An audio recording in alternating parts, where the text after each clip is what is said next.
আসসালামু আলাইকুম সুপ্রিয় দর্শক, এইমাত্র পাওয়া ঝড় বৃষ্টির নিম্নচাপ ও শৈত্যপ্রবাহের দানবীয় আপডেটে আপনাদের সকলকে জানাই আন্তরিক শুভেচ্ছা ও অভিনন্দন। বন্ধুরা, আজকে 10 ফেব্রুয়ারি আজ থেকে শুরু করে আগামী 24 থেকে 48 ঘন্টার মধ্যে বাংলাদেশ ও কলকাতার কিছু কিছু জায়গাতে অতিরিক্ত মাত্রায় ঝড় বৃষ্টি হতে পারে।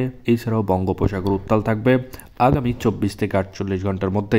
এছাড়াও সোমবার 10 ফেব্রুয়ারি সকাল 11টা নাগাদ থেকেই কিন্তু বাংলাদেশের বেশ কিছু জায়গা কিন্তু ভয়ঙ্কর রূপ ধারণ করবে, উত্তাল হয়ে যাবে এবং ঝড় বৃষ্টির তাণ্ডব চালাতে পারে কিছু কিছু অঞ্চল। সেটার ভিডিও এবং সেটার যে আপডেট সেটা কিন্তু আজকের এই ভিডিওতে দেখতে পাবেন। তাই দয়া করে সম্পূর্ণ ভিডিওটি দেখবেন এবং আপনি কোন জেলা থেকে আমাদের এই ভিডিওটি দেখছেন সেটা অবশ্যই কমেন্টে গিয়ে জানাতে ভুলবেন না। তাহলে চলুন আজকের এই ভিডিওটি শুরু করা যাক। ভিডিওটি শুরু করার আগে ছোট্ট একটা রিকোয়েস্ট করবো, আপনি যদি আমাদের চ্যানেলের নতুন দর্শক হয়ে থাকেন তাহলে অবশ্যই আমাদের চ্যানেলকে এক্ষুনি সাবস্ক্রাইব করে পাশে থাকা নোটিফিকেশন বেল আইকনটি বাজিয়ে রাখুন বাংলাদেশ ও কলকাতার আবহাওয়ার পূর্বাভাস সবার আগে দেখার জন্য। তাহলে চলুন এক নজর আমরা দেখে আসি বাংলাদেশের কোথায় কোথায় ঝড় বৃষ্টি ও নিম্নচাপের পূর্বাভাস রয়েছে। তো প্রথমে আমরা যদি দেখি তাহলে বাংলাদেশের প্রথমেই দেখতে পাচ্ছি দিনাজপুর, রংপুর, সিলমারিয়াছাড়, রাজীবপুর।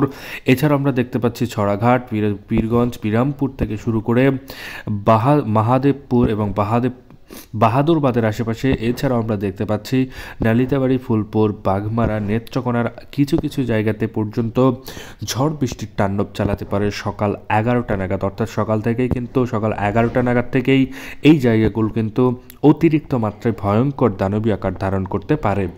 এছাড়াও আমরা দেখতে পাবো একটার দিকে, অর্থাৎ 1টা থেকে শুরু করে বাংলাদেশের বেশ কিছু জায়গাতে আরও ভয়ানক অবস্থা হতে পারে। যেমন প্রথমে আমরা দেখতে পাচ্ছি দিনাজপুর, সৈয়দপুর থেকে শুরু করে রংপুর, বিরামপুর, পীরগঞ্জ থেকে শুরু করে সিলমারিয়াছাড়, রাজীবপুর, বাহাদুরবাদ থেকে শুরু করে ছড়াঘাট। এছাড়াও নালিতাবাড়ি থেকে শুরু করে ফুলপুর, নেত্রকোনার আশেপাশেও দিয়েই অতিরিক্ত মাত্রায় কালোযুক্ত মেঘ জমতে পারে। সেই মেঘের কিন্তু দানবীয় আকার ধারণ করতে পারে এবং ঝড় বৃষ্টির সম্ভাবনা রয়েছে বলেই আবহাওয়াবিদরা বলেছে।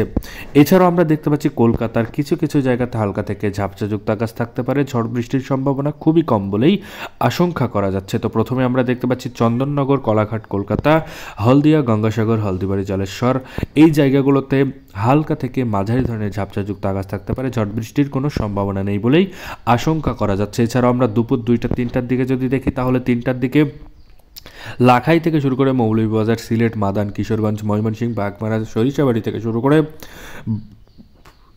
বগুড়া এবং বালুরঘাট, ছড়াগাছাড়, রাজীবপুরের কিছু কিছু জায়গাতে।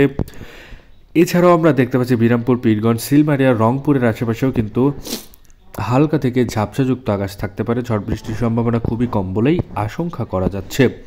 এছাড়া আমরা যদি বিকেলের টাইমে যাই তাহলে 5টার দিকে যদি দেখি তাহলে 5টার দিকে আমরা বাংলাদেশের কিছু কিছু জায়গা হালকা থেকে ঝাপসাযুক্ত আকাশ দেখতে পাবো। ঝড় বৃষ্টির সম্ভাবনা খুবই কম বলেই আশঙ্কা করা যাচ্ছে।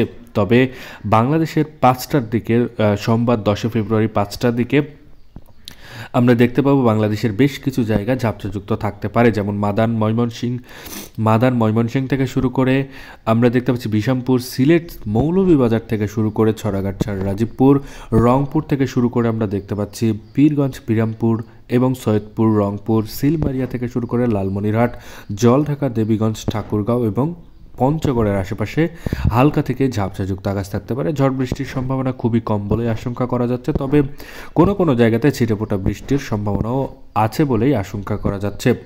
এছাড়াও আমরা দেখতে পাচ্ছি বারুইপুর, কলকাতা থেকে শুরু করে হলদিয়া, গঙ্গাসাগরের কিছু কিছু জায়গাতে হালকা থেকে ঝাপসাযুক্ত আকাশ থাকতে পারে সোমবারে সকাল এবং বিকালের মধ্যে।